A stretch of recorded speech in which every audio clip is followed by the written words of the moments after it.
I got a hot take for you here. Great, let's go. Get ready. So here it is. I think the bad idea is that the essence of what leaders do is solve problems. Okay. And I think that that's wrong. Welcome to the Carey Nieuwhof Leadership Podcast. Today, we're going to talk about the surprising traits of sticky sermons and why focusing on the problem is the wrong approach. I've got Dan Heath on the podcast. You probably read his books. He's a fascinating guest I've wanted to get for a long time. Now, a quick note for those of you watching on YouTube and Spotify, interview is a little bit different because we don't have video. I mean, you're watching me on video, but soon it's going to flip to audio. Well worth taking the time for. I hope you enjoy it. And wherever you're watching, be sure to subscribe, like, follow, leave a comment to join the conversation. Now, a word from today's partners, and then we'll dive right into my conversation with Dan Heath. Today's episode is brought to you by the Preaching Cheat Sheet. So preachers, I'd love to know if you can relate to this. Okay, it's Thursday night. Sunday's message still isn't coming together. I mean, you could even start early and it's not quite right? The pressure's building. It's hard to decide what to add, what to cut, how to tie everything together. You want some family time, and by the time Saturday rolls around, you're just going to have to call it as it is, even if you're second guessing some of your message. Well, that's where my 10-step preaching cheat sheet can help. It's your quick check guide to ensure you've got an engaging, clear, and memorable sermon ready for Sunday morning.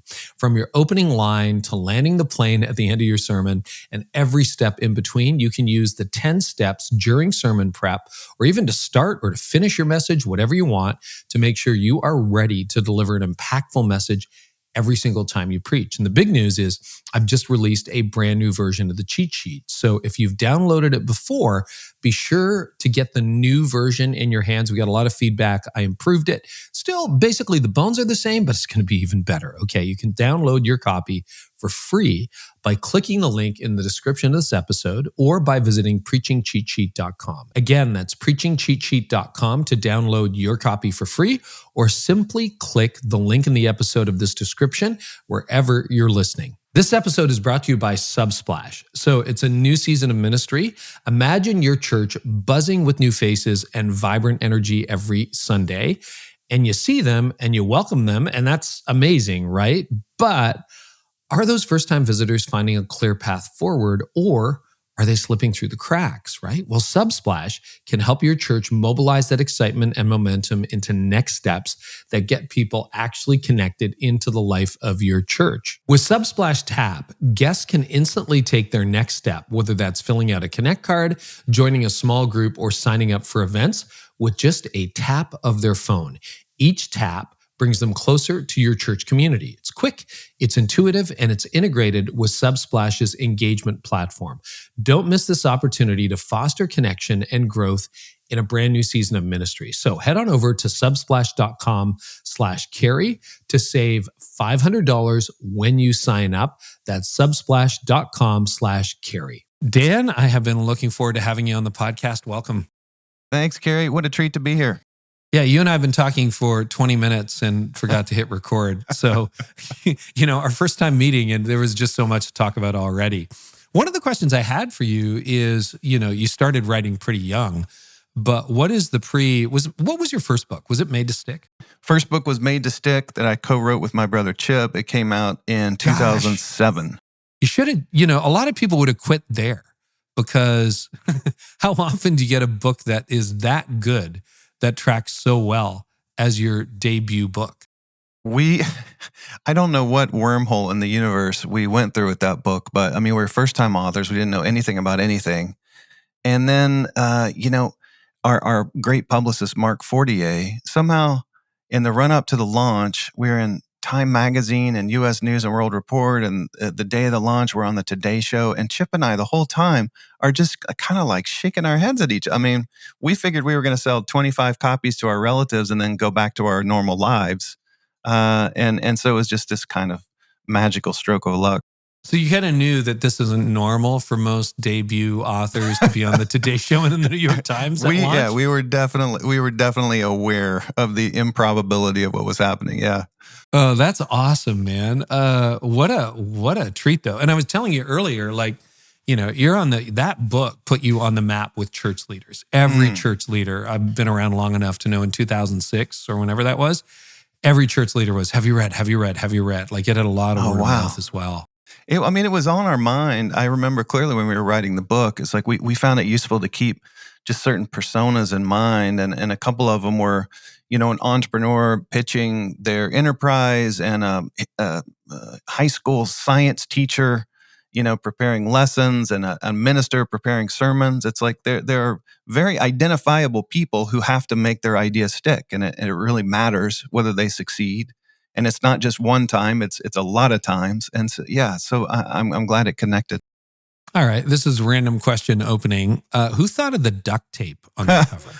Okay, there is actually a story here. So both of us were very pro duct tape. So the backstory is, if you're a first-time author, you basically have no say and no power over anything. And basically, here's your cover, here's the final edit. Quiet, exactly, be grateful right. it's published.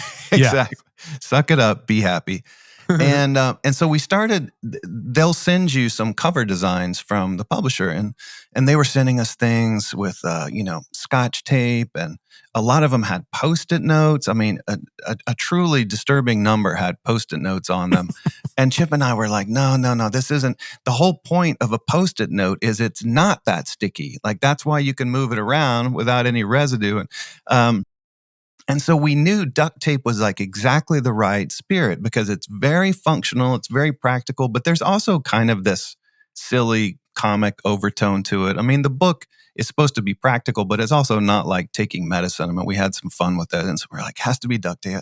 But of course we can't get our way. And so my brother had this ingenious idea.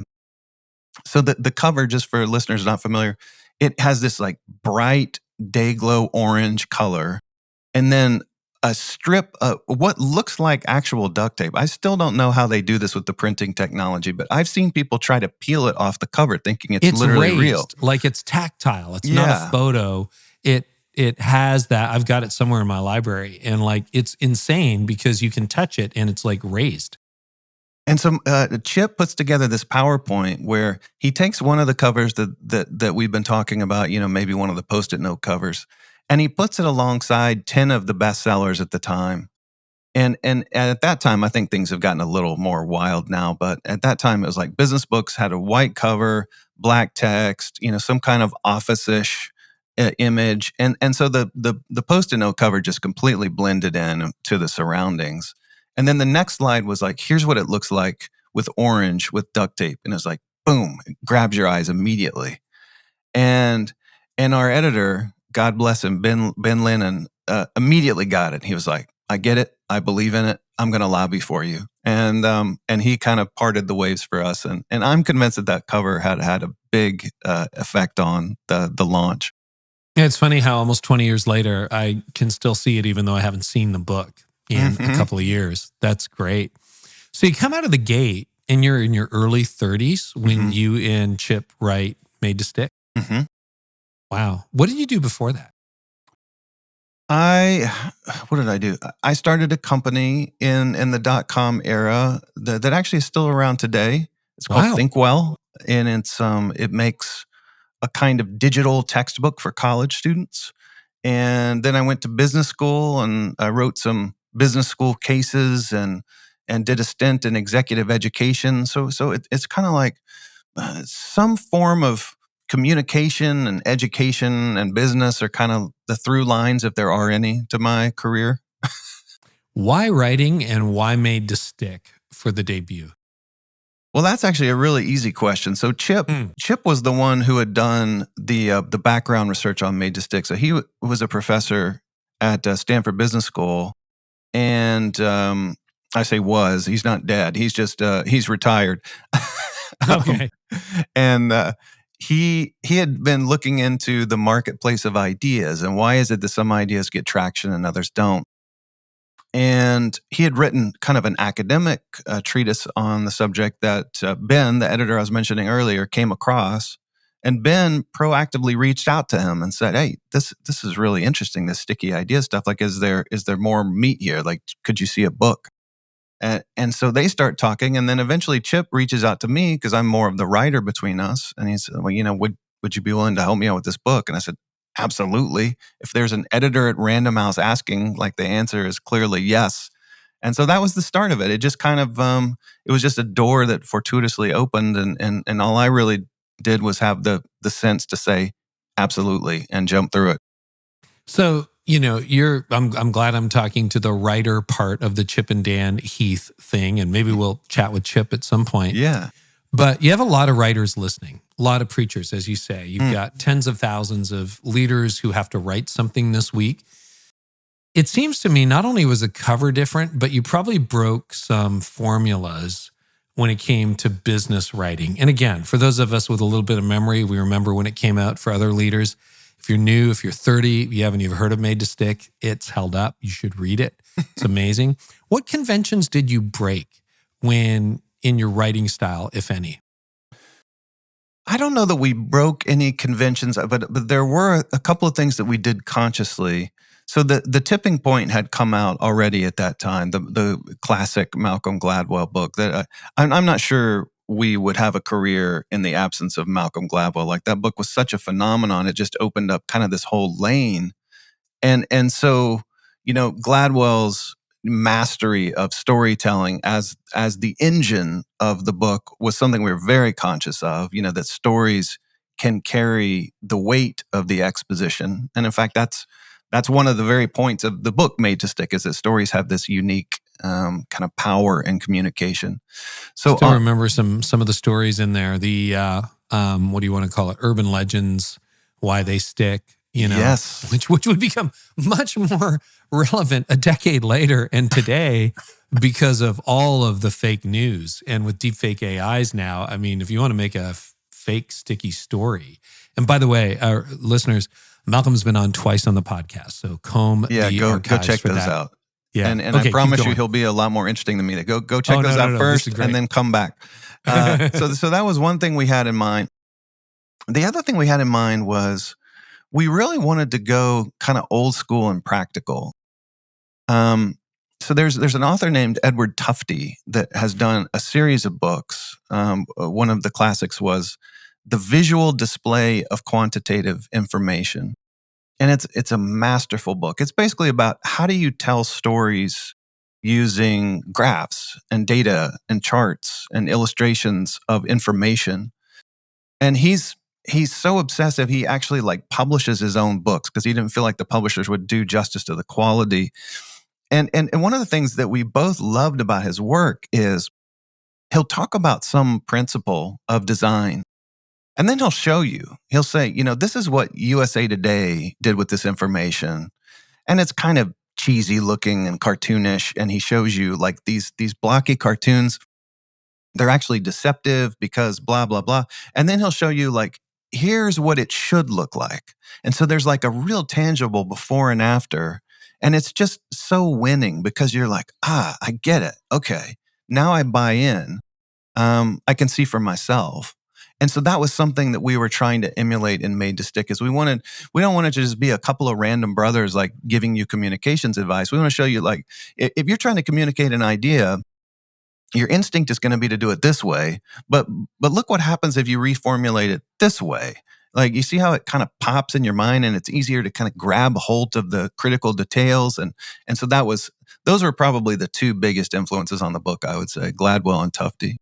So a couple of decades later, because we have so many communicators listening, what makes a message sticky? I mean, as we're writing for the weekend, as we're writing for next month, what is going to make us better communicators?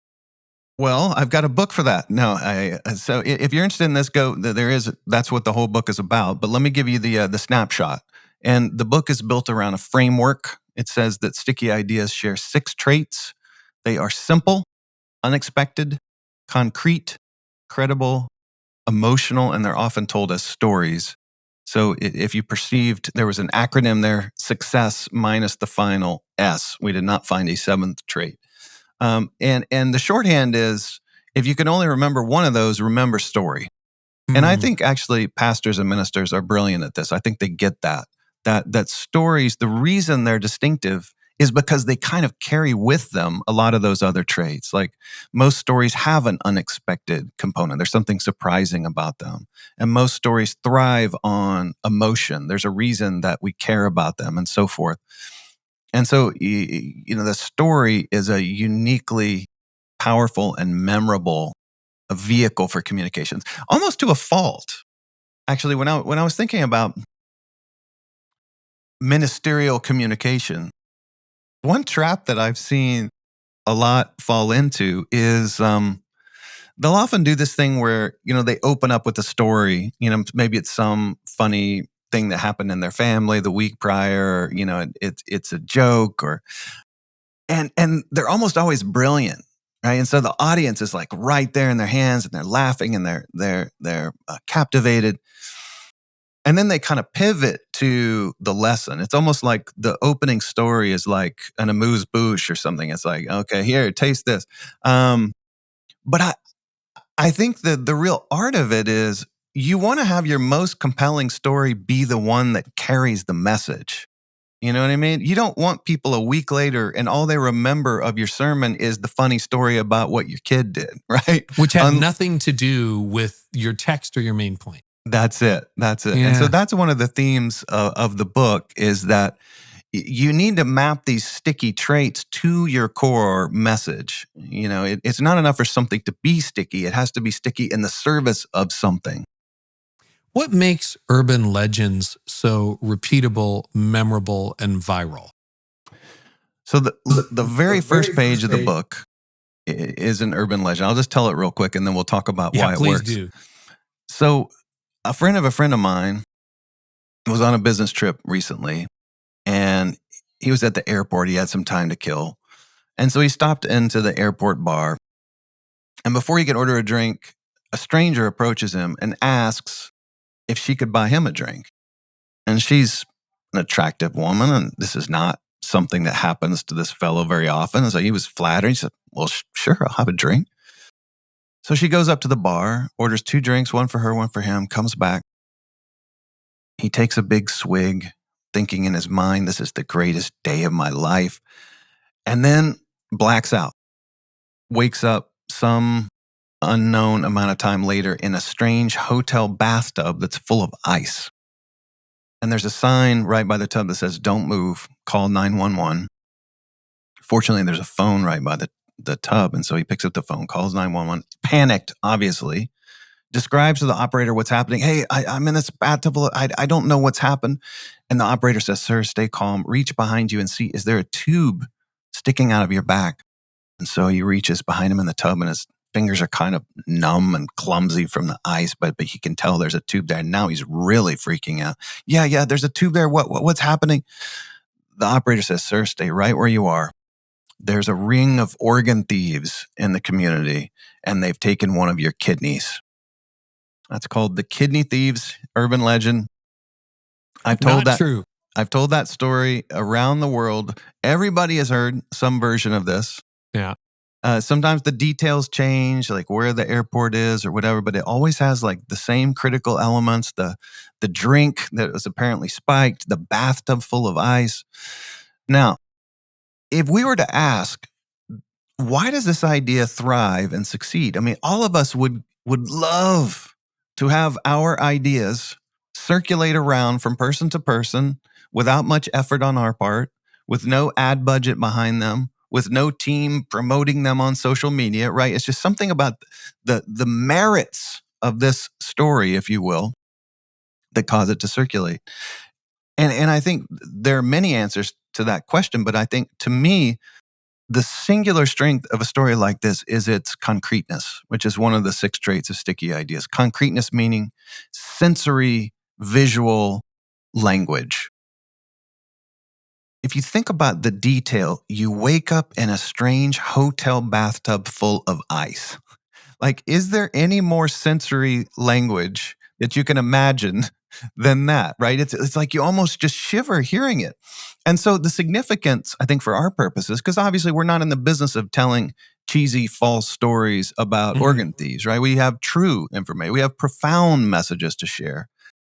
And what we need to do is emulate the concreteness of this story, because if a month from now you're retelling the story to amuse friends or family, you're not going to remember the text of it like a transcript. Like, you're not going to just call up what Dan Heath said and then read it word for word in your mind. You're just going to have those images in your brain. You're going to remember the bathtub full of ice and the attractive stranger in the airport.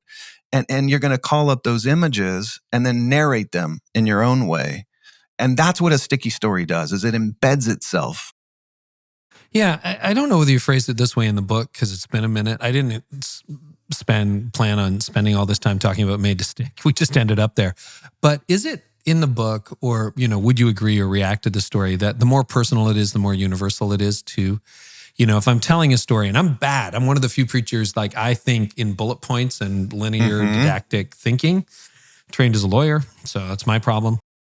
So storytelling takes some work for me. And I can be like, yeah, there was a guy at a bar, got a drink, ended up in a bathtub. It was like organ donation, ring thieves. Anyway, that's a story. It's not much of a story, right? So my wife really helps me with this. I have to think through very personal. It was the hottest afternoon of the summer. I was exhausted. It was around 4:30. And I sat down on my porch, and what happened next, I wasn't expecting. I'm just making that up. But there's granular I'm hooked details already. I mean, see that? Yeah. That's got it. I don't know where that story goes because I just made it up. But, it's that personal, like, I set the stage, you can feel it. We've all been there, hottest day of the afternoon, 4:30 in the afternoon, sitting down on the back porch. What's going to happen next? As opposed to, I sat down on the porch and then I saw, So I'm wondering, when we're storytelling, any thoughts on becoming really personal and detailed? Like, you don't want to be boring, but you told that story in what, 2 minutes, minute and a half, maybe, with those details. So any other further thoughts on how to tell a memorable story by making it personal and detailed? I don't think it has to be personal. I think the reason why personal stories often work is because they read as sincere, and they kind of dial up the emotion because we care about you if we know you. And so Right. It's like there's some natural advantages, but a story about, the whole kidney thieves thing was about, I set it up by saying it's about a friend of a friend, and still, you were willing to follow along even though it wasn't anything regarding me. I think what you did, probably consciously after lots of practice with your fake story setup, was you said something. I was sitting on the front porch. It was a really hot afternoon, and then something what did you say? Something unexpected happened next. Yeah, and then this happened. Something like Right. that. Yeah. And then it happened. Yeah. So that is an example of unexpectedness. Again, one of the 6 traits, and I think this is often where communicators can get the most bang for the buck, because I think a lot of times we're just tempted to come out with it. We got something to say and we're just going to say it. But as Bob Cialdini says, Cialdini's the author of the wonderful book Influence. He says the aha experience is often preceded by a huh experience. Meaning, if you can kind of tease before you tell, that's a really powerful hook. If the audience wants the information before you deliver it, I mean, if you want a master class in this, listen to any Dateline show or podcast. I mean, these people are like the Jedi masters of unexpectedness. Everything is a cliffhanger, and everything leaves you in suspense. And is it the boyfriend or is it the husband? Spoiler, it's always the husband. So yes, it's him, but they'll string it out for 3 episodes before they reveal it. And it's a way of getting you on the hook to want the information. No, I think that's a really good point. And, ironically, what's really good at that, not only Jesus, but all of Scripture. There's so much surprise, and I think we beat the surprise out of it. If you grew up in church, you've read the story 28 times or 280 times, and it's very familiar. People kind of know what's coming next. And I always, encourage preachers to find the surprise. Yeah. Like, where is the surprise in the text? Where is the suspense? Because Jesus was masterful at, what? Oh, that. Like, and sometimes, I mean, this is what I think great pastors do so well, is sometimes you have to tell people why to be surprised. because they don't have the context that you do, and they may not register, what's going on. So I think this is true of a lot of teachers as well, is that you kind of have to give students enough backstory to be impressed by something in a way. Like I remember, this is kind of a random association, but this team of science teachers that I was working with, were working on an oceanography unit. And we were talking about, okay, where's the mystery here? Where's the surprise? And gosh, they were so good at this. It's probably been 15 years since I worked there, and I still remember some of the ideas they came up with. They said, years ago, there had been a container ship that had an accident, and a bunch of crates fell overboard, I think in the Indian Ocean or the Pacific Ocean. A bunch of crates fell overboard, shattered upon impact with the water, and inside, the cargo happened to be rubber duckies. Hundreds and hundreds and hundreds of rubber duckies. And so the question was, if I show you where those duckies hit the water for the first time, where do they end up? Well, that's interesting. People can make a guess, right? Maybe it's like the closest coastline to wherever that was, or if it's not there, why? So that's a great example of a mystery to kind of get you on the hook to learn something about ocean currents. Another mystery was Madrid and New York are on about the same latitude line. So a lot of students come in thinking, why do places have the weather that they have? Well, it's, if you're close to the equator, it's going to be hot. If you're farther away from the equator, it's going to be cold. But it ain't that simple, because Madrid and New York should have basically identical weather by that hypothesis, but it snows all the time in New York, rarely snows in Madrid. Why? And so it's these kind of mysteries that buy some investment in what would otherwise be dry content. Any other tips, like when you think about preachers and, it might be somebody you saw on TV or a memory from your childhood or something like that. If you had advice to give to preachers, what's one area you would say overall, as a general rule, if sermon deliverers did this, it would be better? Do you have a trend like that, or anything you can think about? And I'll give you a softball here. It was my seminary prof who said most sermons are seen to be tedious, moralizing discourses, and he's not wrong. If you look at the way it's portrayed in movies, the preacher's never fascinating. If he's fascinating, he's corrupt. And if he's not corrupt, he's boring. That, and I think a lot of preachers do a lot better than that, but we're all trying to get better. So what would your advice be? The only thing I'm coming up with that I think is simple enough to be memorable and can be used again and again is it's a bit repetitive from what we talked about, but I think it's aligning your best material with the moral of the story. Yeah. It's like whatever the story is that you want them to remember 2 weeks later, because they're going to forget 90% of what you say. And you can either let the 10% they remember be random or be a function of the funny anecdote that you started with, or you can make that 10% with intention. And you can sit down and kind of strategize and say, okay, this is the point I'm trying to make. What's the stickiest version of this idea? And how can I load the deck to make sure they remember that one piece?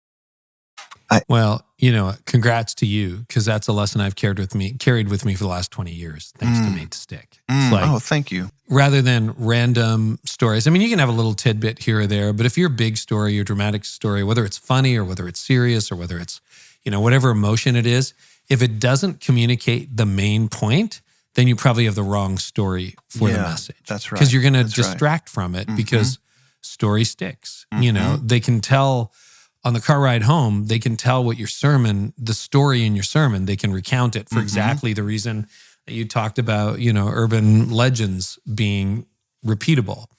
But they won't be able to repeat your 3 points or your single point, probably, unless you really work hard on it. So that's great. Well, I'd love to know about working with your brother, man, with Chip. So you've done some solo work, but you guys are good. What does it look like to collaborate? We have a lot of leaders listening here who work with family. We always get asked, I can't imagine writing a book with my brother or my sister. So apparently is not a universal aspiration.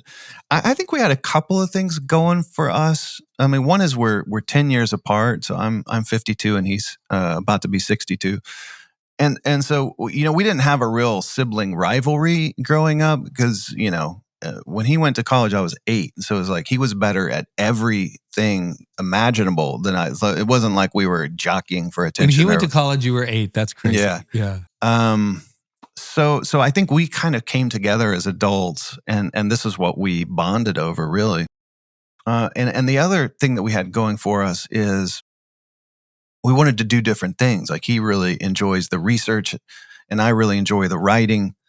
And I think if he had enjoyed the writing as much as me, like I think that would have been untenable. Like I'm just such a control freak and a perfectionist. Like I don't think I would have wanted to be negotiating sentence by sentence. And believe me, I've talked to a lot of other authors who are in that situation. It's hard. It's really hard when both people want to kind of have that role.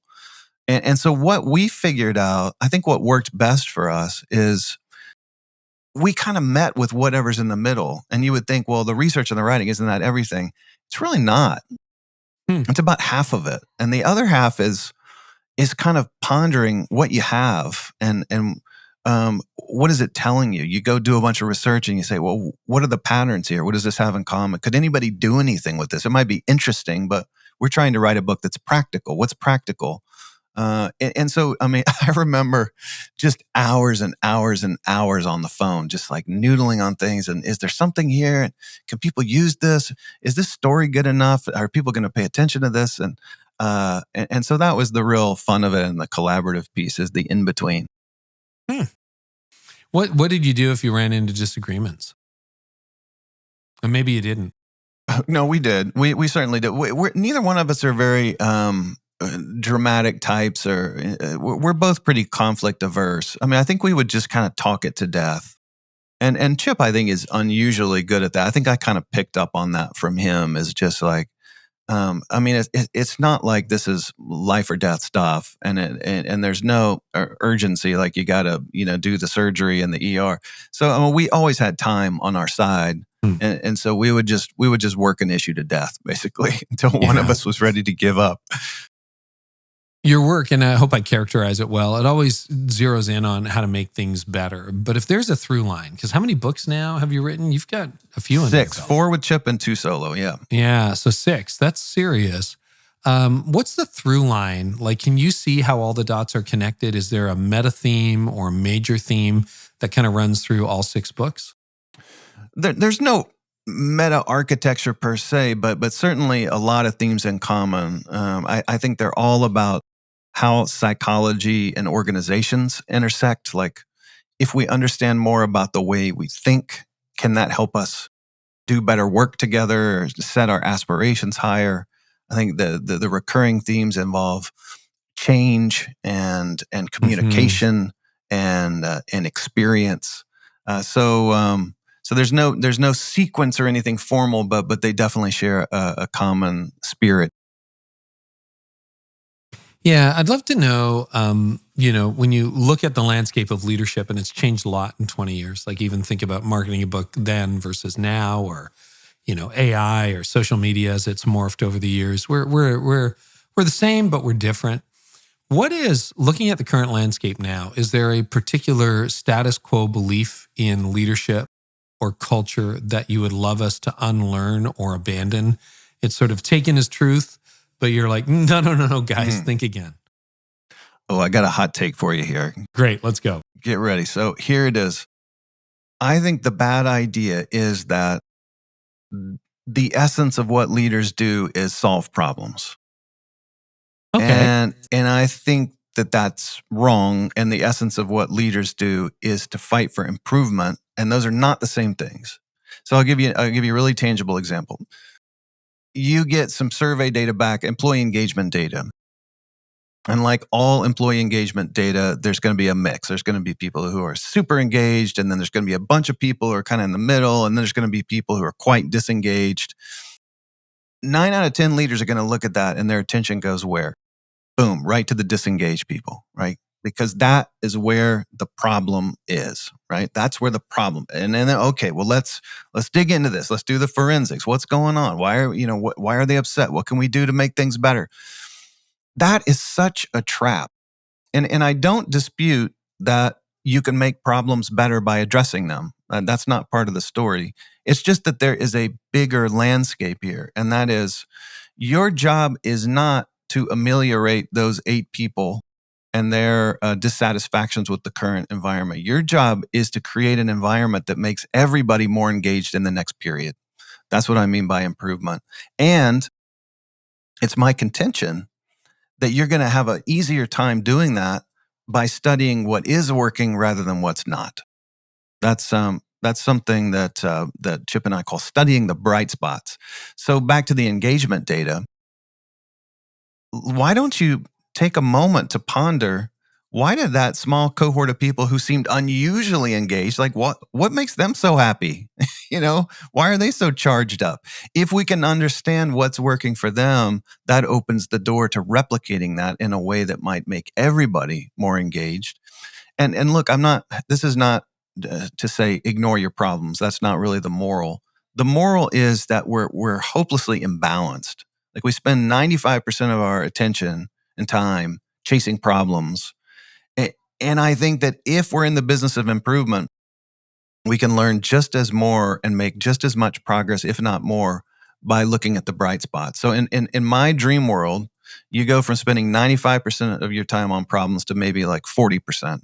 And the other 60% goes in studying and obsessing about like what's working now and how might we spread that. I'd love to play that out a little bit. So if you extrapolate, Dan, let's say you have 2 leaders. One focuses on the 8 people who are disengaged. They're always fixing problems. They find the 8%, 10%, 20% that's wrong, and they're always fixing it. Compared to leader number 2. Leader number 2 is focused on what's working and amplifying that. Plot that out over a couple of years. How are their organizations or even their leadership style different? Well, number one, I can almost promise you the bright spots leader has better overall performance, because it's sort of like, what's the old cliche, like every unhappy marriage is unhappy in a different way. Or anyway, I'm going to mangle that. But the point is, if you're attuned to problems, you can probably make them better. But partially fixing the problem doesn't elevate the norm for everybody else, right? Because people may be dissatisfied in different ways. If you go to the people who are very engaged in the current environment, try to understand why. Like, I'll give you a tangible example so it's not all abstract. There was a health system that ran this exact game plan on nurses. So engagement data on nurses. Traditionally, like everybody else, they'd been obsessed about when are the nurses disengaged. And then somebody flipped it around. They said, hey, let's go talk to these nurses who have been here a long time, happy with the work. And long story short, they found that one of the things that was really a key to their engagement was a strong sense of nursing as an identity. That it was important to their sense of self. I'm a nurse, and that's important. And they realized, like, hey, this is not just, they weren't just born with this sense, right? This was something that was incubated. And we can be more conscious and intentional about incubating it with everybody. And so that meant, well, let's dial up mentorship programs, and let's create recognition for things that kind of showed the best of what it means to be a nurse. And that's an example of what I mean, that the seeds of improvement are often more readily available by studying what is working rather than what's not. Today's episode is brought to you by the Church Network. Looking to lead your church with clarity, confidence, and connection? Well, join the Church Network. It's the premier association for church operational leaders and administrators. So whether you're navigating budgets, staffing, or tech transitions, TCN equips you with the practical tools, expert insights, and a nationwide community that simply gets it. Membership opens the door to practical resources, expert-led webinars, and a vibrant network of peers who understand the challenges you face. Plus, you'll stay ahead of trends and challenges with support tailored to your role. Don't lead alone. Join thousands of church professionals who have found encouragement, excellence, and inspiration through the church network. Visit thechurchnetwork.com and become a member today, because when your operations are well equipped, your ministry can move forward with strength. That's thechurchnetwork.com. I'm going to think that you probably feel better internally as a leader too if you're focusing on what's right. I mean, if you've got 90% of people reasonably happy with what you're doing and 10% who are engaged, there's a certain point at which 10% of the, well, probably 20% of the internet's always going to be upset about something, right? But 20% of your organization, 10%, 5%, always going to be a little bit out of joint. But then you got some raving fans and you've got some early adopters. And I think if you go to where the movement is and the future is, you're probably going to be a better leader and a happier leader too.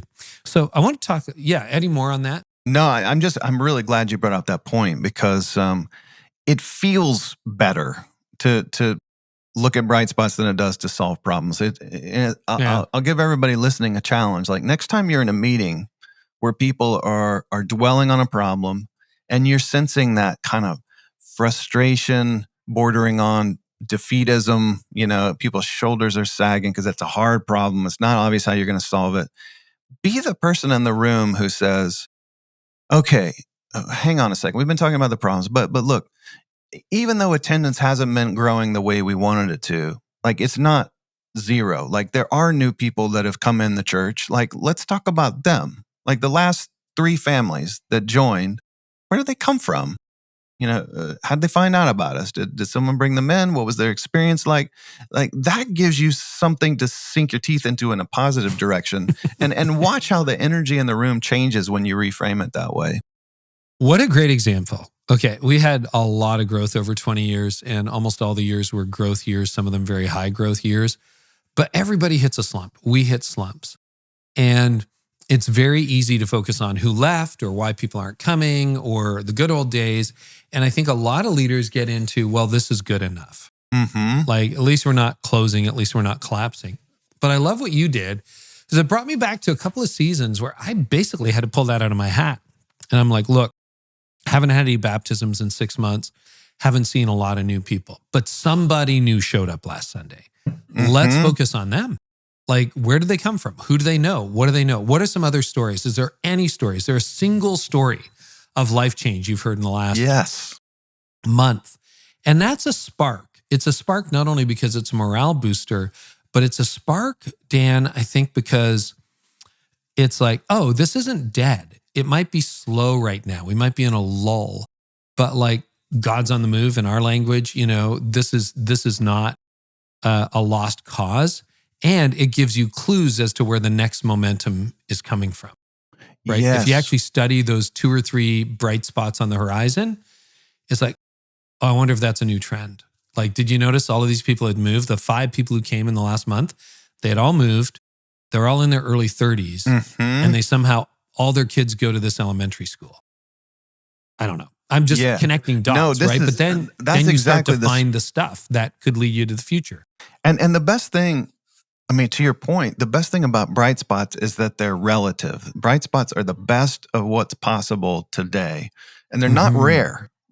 I mean, that's something I want to underline, is bright spots are an every week kind of tool of leadership. And what I mean is, if your kid comes home with a report card and it's like F, D, D, C minus, C minus, B, well, B is a bright spot. It's a huge bright spot.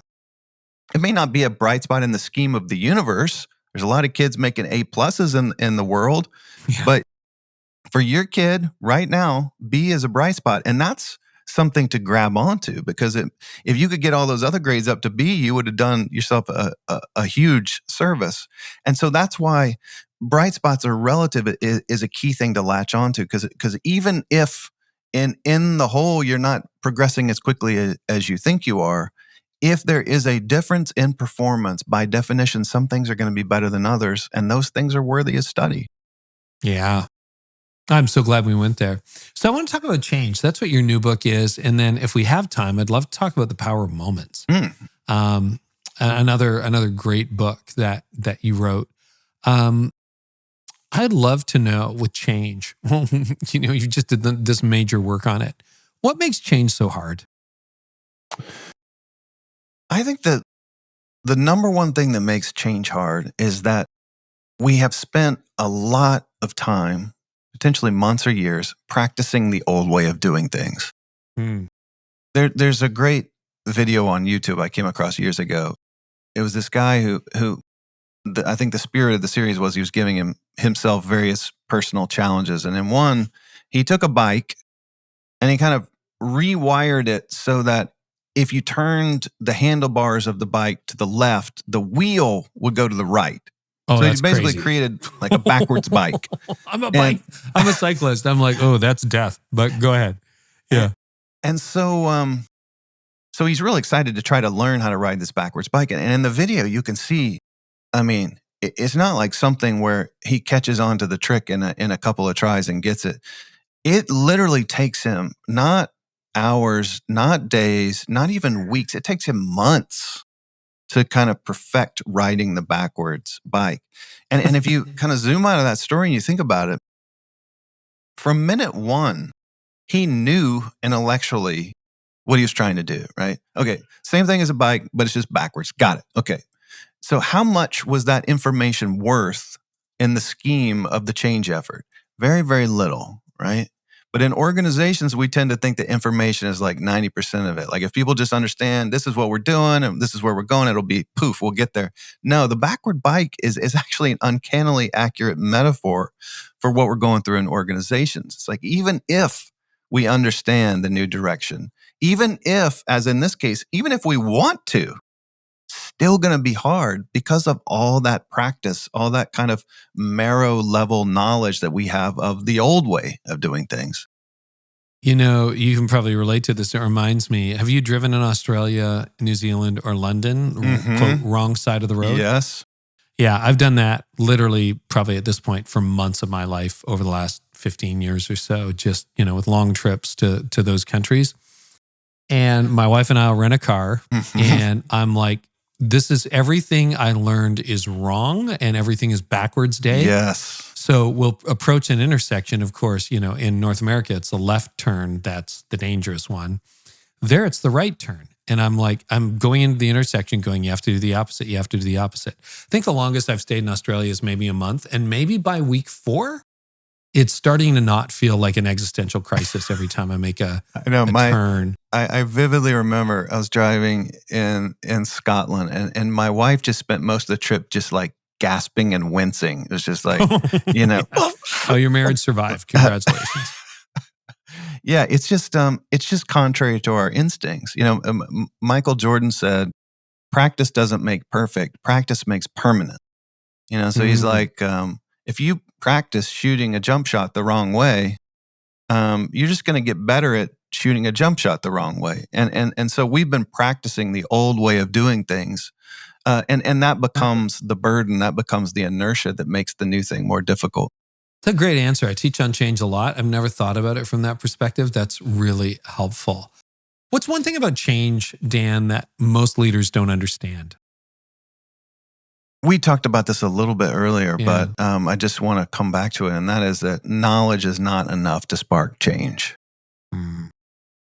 And I'll prove it to you right now that everybody listening to this, there is something that you're doing in your life right now where, you know, maybe it's something you eat too much of or drink too much of, or maybe it's a relationship you're in that's not good for you and you persist in it, or maybe it's some self-sabotaging pattern of behavior like procrastination, whatever it is. You have all the information that you need to know that that thing you're doing is not good for you and that you should knock it off, and you're still doing it, right? That is something that 100% of people listening to this can agree with. I promise you. And the proof is that knowledge is not enough to spark change. Like change is generally an emotional process. Like something changes. We feel something different. John Cotter, the organizational change guru, had a great way to put it. He said, what happens in organizations is that people see something that makes them feel something that leads to the change. It's see, feel, change. And I love that because I think that's a much more accurate description than the way we think about change. So what would an example be? And feel free to pick from the business world or wherever, if you see, feel, and then are, along on board with the change. Well, let me go back to Cotter because he has maybe the best example I've ever read of this. Another podcast alumnus, so there you go. Yeah. Well, hopefully he didn't tell this story. Maybe I'll steal it in a couple good hundred faith episodes ago. So it starts with a guy named John Stegner, who's a finance guy in a manufacturing firm. And he has observed that a lot of the factories they own are doing their own purchasing, buying their own supplies, but they're doing it independently. And so being a good finance guy, he's like, well, if we do centralized purchasing, then we can get some clout. We can order bigger numbers. We can save a bunch of money. He had estimated that they could save actually billions of dollars over 10 years by doing this. I mean, this is not a small fry idea. So he tries the information thing. Like he shares the models. He shares this information. He kind of waits for the hosannas to rain down upon him from his colleagues, but goes nowhere. So then he changes directions. He hires an intern one summer to go around to all the factories that this company owns to collect a sample of one kind of product that he knows they're all buying on their own, and that's work gloves. So the intern goes around, kind of laboriously gathers up every kind of glove that's out there. 424 different kinds of gloves are what are out there. John did not tell the story, by the way. Okay. Yeah. And then they trace what was paid for every pair of those gloves. They put little price tags on the gloves to represent that. Bring the gloves back to the executive boardroom, dump them all on a table. So boardroom table covered with gloves. Stegner invites his colleagues to come see this. And they kind of go through this mental reckoning process. They're like, John, we really buy this many different kinds of gloves? He's like, yep, 424 we do. And then they notice on the price tags, 2 pairs of gloves look to be identical, but in Oklahoma, they're paying $11 a pair, and in Ohio, they're paying $19 a pair. And they're like, John, we're paying radically different prices for the same pair of gloves? Yep, that's what we're doing. Yep, that's right. And he said that they would walk out of the room just shaking their head saying, John, this is crazy. We got to fix this behavior. Will you come back to us when you have some ideas? And within months, he has the green light to do centralized purchasing. He transferred ownership to the group. He transferred ownership and back to Cotter's model, see, feel, change. Like now you can really see how that comes alive, right? It wasn't enough to know that this was a problem. It wasn't even enough to model the economic consequences. He had to show them something that got them to feel something. Hey, this is nuts. We shouldn't do things this way. That led to the change. I think that's such a powerful idea. It's really interesting. We were just literally a couple hours before we hit record on this podcast, I was talking with one of my team members, and we had like something we weren't expecting yesterday, trying to figure out what to do with it. And I'm meeting with another party that's a little bit external to the organization. And the question was, do we come with a decision like this is what we're going to do? And I texted back after a phone call and I said, I really have found that if I'm working with, a governing body or board or an outside person, one of the best things to do is to say, hey, we have this problem. We've thought about it. We got a couple of options. What's your input? What do you think? What's your wisdom? 9 times out of 10, they're like, you do what you think is best, like awesome. Sometimes they have like a third option I never thought of or a fifth option I never thought of. But 9 times out of 10, it's going to be exactly what I was going to do anyway. But now they have buy-in. Now they have ownership. Is it kind of like that? Absolutely. Because now, think about it from his colleague's perspective, like the shift that happened there. So he comes to them and he has an idea and he's trying to sell his idea to them. And so what stance? It puts them in a critical stance. Like, okay, but well, let me... the problem. Exactly right. Exactly right. And then when you sell people on the problem, they become receptive to the solution versus if you just come in with a prepackaged solution, you're like, hey, this is a good idea. Why don't you get on board? It's like it puts them just in a different role than when it's their epiphany. Yeah. Yeah. Anything else on change that really stood out to you? Do you mind the opening story of the book, your book, is really surprising and compelling. The book's called Reset, by the way. But the story about, I think it's shipping and receiving at the hospital. Can you walk people through that? Because that sounds like everybody has known an organization like that. and nobody would know how to solve that problem. Yes. There's a reason I put this story first. I just love this. So this is Northwestern Memorial Hospital. And it starts in the receiving area, the place where they take supplies in and out and get them to the right place in the hospital, surgical gloves or medicines or whatever. And for years, the norm had been that it took about 3 days to get supplies from the receiving area to their appropriate place in the hospital. So 3 days to get from, the basement of the hospital to the third floor. It may have arrived, we don't know. Exactly. And they spent a lot of time taking calls on the phone from, nurses irritated that something hadn't arrived, and then have to go chase down, well, what's the location, blah, blah, blah. And they had kind of adapted to this. Because when you live in a situation like that for years, it's not that they thought they were killing it. It's just that they thought, well, this is a complex business and it's always taken 3 days. It probably always will take 3 days. You just kind of shrug your shoulders and move on.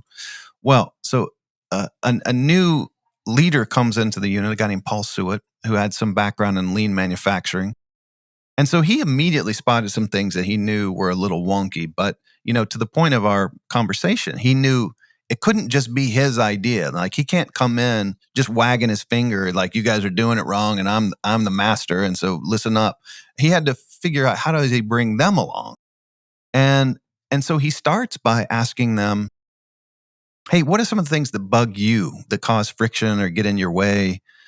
And so they're bringing up things that are pretty small. They said, well, some of the carts that we use to push around the packages, they have those wonky, jangly wheels like you get on supermarket shopping carts sometimes. And Paul Sewitt says, okay, well, we're going to fix the wheels or get new carts, whatever it is. That shouldn't be an irritant for you. So he's showing them, he's paying attention to them. He's not coming in with an agenda. And then he asked them, hey, will you study the process with me with an eye toward making things better for the people we serve and maybe making things better for you at the same time? And they kind of gave him some grace. Yeah, we'll do that. And so they spent an hour every day for 12 working days in a row, just walking the line, like following through from where the packages came in, from the UPS and FedEx trucks, through the line, scanning in inventory to their eventual homes. And long story short, the number one thing that they found was that they had used a lot of batch processes. So, batch processes when you kind of wait to do a bunch of stuff at once, like laundry. Like, you don't just run one sock in the washer. You wait till you have a proper pile, right? And then you throw it all in. And the idea here is it's more efficient. And so they were thinking, okay, we'll wait till we have a proper pile of packages, and then we'll scan them into inventory, right? Beep, beep, beep, beep, beep, beep, beep. That's faster, right? And then, maybe you wait till you have a good pile before you sticker them with their destination. And so there were all these kind of choke points. And Paul Sewitt said, let's change our mindset. Like, there's no natural reason that any of these packages should have to wait. Like, let's imagine that this whole thing just flows like a river. One package at a time down the river. And anything that kind of blocks the river, anything that adds friction, like, we're going to take it out. And so that becomes kind of their new mental mindset for this, is just changing the whole line so packages can flow unencumbered. Within 6 weeks, he's cut the delays in half. Within another 6 weeks, 90% of the packages are arriving within 24 hours of their delivery. Now, this story blows my mind, because they had acclimated to a world where packages took 3 days to be delivered, right? That was what they thought was the reality. In 12 weeks, radical improvement. And so that becomes kind of, in a way, like the symbol of what it means to reset, which is the topic of the book. Like, how do you go from a world where you have acclimated to the wrong kind of performance, and how do you reset your work? You also studied Chick-fil-A and used them as a case study. Got a lot of Chick-fil-A fans listening to this podcast. And we kind of, I've had some Chick-fil-A execs on. And one of the things that amazes me is how they're always changing. It's always that nice chicken sandwich, or the spicy chicken if you're me, my favorite. Right there with you. Waffle fries, the whole deal. They're not doing what a lot of other restaurants do, changing up their menu. It takes a lot to change their menu, but they're always innovating. What are you learning about change from Chick-fil-A? What dazzled me, and in some ways was kind of the original seed for this whole book, was an experience I had with my Chick-fil-A drive-through in Durham, North Carolina. I went there one night in the pandemic. Longest line I've ever seen at a drive-through, just soul-crushingly long. And I was Snaking out onto the block kind of thing. It was just insane. And I was trying desperately to come up with some way to kind of weasel out of my fatherly duties to bring home dinner. And I just ultimately grudgingly got in the line. And then was blown away by how quickly this thing moved. I mean, there were at least 50 cars in this line, and I was out with nuggets in hand in about 10 minutes. And so I had to figure out what was going on. So I reached out to the owner-operator, a guy named Tony Fernandez, and he coached me through it. And he said, look, it's not a mystery. What we do is we pay diligent, patient attention to our bottlenecks. So, bottlenecks, operational term, what is it that's holding you back? And in a normal drive-through, like if you picture Burger King or Taco Bell or Arby's or something, the bottleneck might be the menu board, where the thing where you pull up and inevitably you're behind that person who gets there, and it's like it hasn't occurred to them until that moment that they're going to be called on to make a decision, right? So they're kind of gawking around and just amazed by all the options available to them. And so if it takes them 3 minutes to make a decision, well, that 3 minutes then gets added to your wait time and the person behind you and the person behind them. And so Chick-fil-A, to their credit, just said, well, we don't need a menu board. Forget about that. They literally took it out. They now have human beings that go out to the parking lot. You guys have probably seen this. And they'll just take your order right there at your window on an iPad. And the beauty of this is I've seen 6 people in the parking lot taking orders simultaneously at this Chick-fil-A. I mean, 6. There is not a fast food franchise in the world that has 6 menu boards, right? But they can scale up and they can scale down. If it's slow, they pull back to 1 person, right? So check, you have targeted the constraint. Now, what's interesting is it's not like the constraint is something that goes away. Like you fix it, check, okay, let's move on to something else. No, the constraint just moves. So if you got 6 people taking orders are flooding into the kitchen. And now the kitchen is the constraint. So you've got to staff up the kitchen, change the processes. And that's the way you improve a system is you work on this constraint moves, then you work there, then you work there. And the reason it's worth it, the reason it's not pointless, like, oh, well, if there's always a constraint, is there any point to it? No, there's a huge point because every time you whittle down one constraint, you've made the system better permanently. And then the next time it moves and you work there, you've made it better. And yeah. No, keep going. No, I was just going to wrap up and say, I know very few of the people listening are working in a fast food operations situation, but the notion of constraints is pretty universal, right? In the context of any goal that we have, there's going to be probably one factor more than any other that is the active limiting factor to our progress or to our success. And so we can be pretty sure if we focus our attention there that we're going to make faster progress than other possibilities. Well, Chick-fil-A, I think in the last 5 years in particular, I've seen them make so many changes. They've gone to quad drive-throughs in places. Mm-hmm. They've added extra people, like you say, multiple lines with 6 people taking orders. And it's just a real study in, the Chick-fil-A, the sandwich is going to taste the same as when Truett Cathy did it, but the delivery has had to explode and expand. Mm-hmm. And they're redesigning stores physically so that they better suit the era we're in, which is great. Well, we got a few minutes that I want to spend thinking about the power of moments. That was a powerful book as well. Thank you. Would love to know what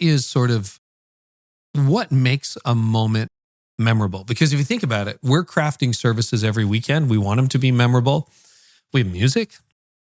We have prayer, we have baptisms, we have sermons, we have other creative elements that we can put in. If you think about, who gets to craft a power of a moment on the regular, there are a few other candidates. The Super Bowl halftime show is once a year. So, but you have church, which is 52 times a year minimum. So what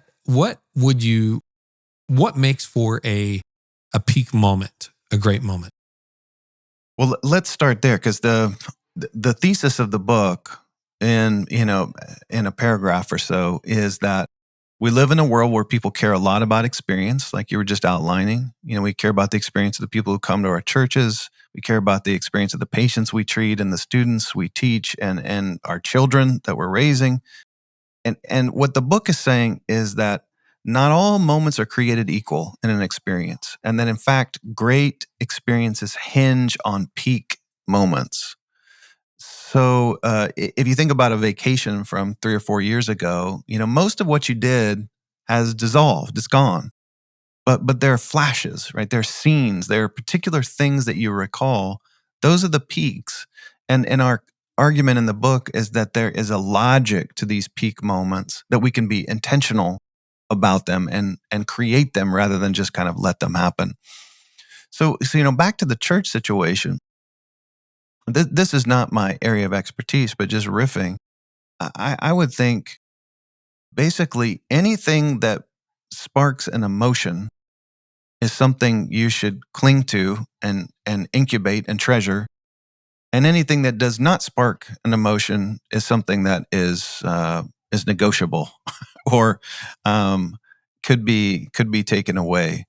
That would be my walking in point of view, because what's emotional is memorable. What's emotional is special and something that they can't get other places.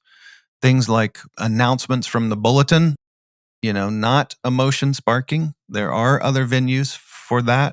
And that's why exactly 0 people come to church, is to hear the latest from the bulletin, right?